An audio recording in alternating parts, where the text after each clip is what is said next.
السلام علیکم ورحمۃ اللہ وبرکاتہ۔ محترم ناظرین،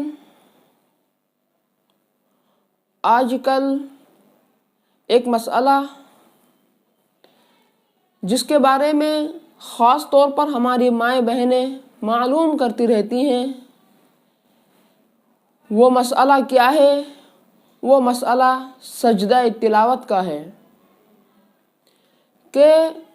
ہم سجدہ تلاوت یعنی قرآن کریم میں جو سجدے آتے ہیں ان کی ادائیگی کا طریقہ کیا ہے، قرآن کریم کے سجدے ہم کس طرح سے ادا کریں۔ تو میرے محترم، قرآن کریم کے سجدوں کا مسنون طریقہ یہ ہے، اولاً تو آپ کھڑے ہو کر صرف دل سے نیت کر لیں کہ میں قرآن کریم کا سجدہ ادا کر رہا ہوں۔ اگر ہماری مائیں بہنیں ہیں تو وہ میں قرآن کریم کا سجدہ ادا کر رہی ہوں یہ کہہ سکتے ہیں، صرف دل کے اندر یہ ارادہ کر سکتے ہیں اور ہم سیدھے سجدے میں چلے جائیں۔ لیکن اگر آپ عربی جانتے ہیں تو آپ عربی میں یوں نیت کر سکتے ہیں، نویت ان اسجد للہ تعالی عن تلاوت القرآن۔ لیکن اگر کوئی ان عربی الفاظ کہنے کی سعادت نہ رکھتا ہو تو پھر وہ اردو میں یوں کہہ سکتا ہے کہ میں اللہ تعالیٰ کے واسطے قرآن کریم کا سجدہ ادا کر رہا ہوں۔ آپ یہ نیت کر کے سیدھے کھڑے ہو کر سیدھے سجدے میں چلے جائیں۔ بہت سی ہماری مائیں بہنیں معلوم کرتی ہیں کہ کیا ہمیں کھڑے ہو کر پہلے جس طرح سے ہم نماز میں رکوع میں جاتے ہیں پھر اس کے بعد سجدہ ادا کرتے ہیں، کیا سجدہ تلاوت ادا کرنے کے لیے بھی ہمیں رکوع میں جانا پڑے گا؟ نہیں، ہماری مائیں بہنیں خاص طور پر اس مسئلے کو اپنے ذہن میں اچھے سے بٹھا لیں کہ سجدہ تلاوت کے لیے ہمیں رکوع کی ضرورت نہیں، بلکہ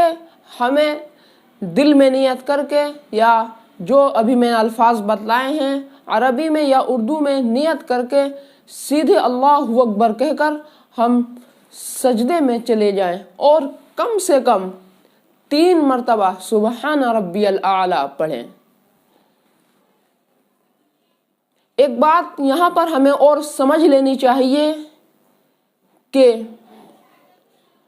اگر ہم قرآن کریم پڑھتے پڑھتے سجدے کی آیت پر پہنچتے ہیں تو ہم فوراً قرآن کریم بند کر کے سجدہ ادا کر سکتے ہیں، تو ہمیں نیت کر کے اللہ اکبر کہہ کر سجدے میں جانا ہے، تسبیح پڑھنی ہے اور پھر کھڑے ہو جانا ہے۔ لیکن اگر کسی کے 2-3 سجدے ہیں یا کسی نے مکمل پورا قرآن کریم پڑھ لیا ہے اور وہ قرآن کریم میں جو کہ 14 سجدے ہیں ایک ساتھ ادا کرنا چاہتا ہے، یا ہماری مائیں بہنیں پورے 14 کے 14 ایک ساتھ ان سجدوں کو ادا کرنا چاہتی ہیں، تو کھڑے ہو کر ہمیں جیسے کہ میں نے بتایا تھا نیت کر کے سیدھے سجدے میں جانا ہے اور کم سے کم سجدے کی تسبیح سبحان ربی الاعلی 3 مرتبہ پڑھنی ہے، اور پھر ہمیں کھڑے ہو جانا ہے، سجدے سے کھڑے ہو جانا ہے۔ یہ سب سے بہتر اور افضل طریقہ ہے۔ لیکن اگر ان 2-3 سجدوں کے مابین ان 14 سجدے یا جس کے 3 یا 4 سجدے ہیں ان کے درمیان میں وہ اگر ایک سجدہ ادا کر کے سجدے سے اٹھ کر اللہ اکبر کہہ کر بیٹھ جائے اور کھڑا نہ ہو تو پھر یہ بھی درست ہے۔ یعنی سجدہ تلاوت ایسے بھی ادا ہو جائے گا کہ آدمی ایک سجدہ کریں یا ہماری مائیں بہنیں ہیں تو وہ ایک سجدہ ادا کریں پھر بیٹھے کھڑے نہ ہوں، تو پھر اللہ اکبر کہہ کر ہم دوسرا سجدہ ادا کرنے کے لیے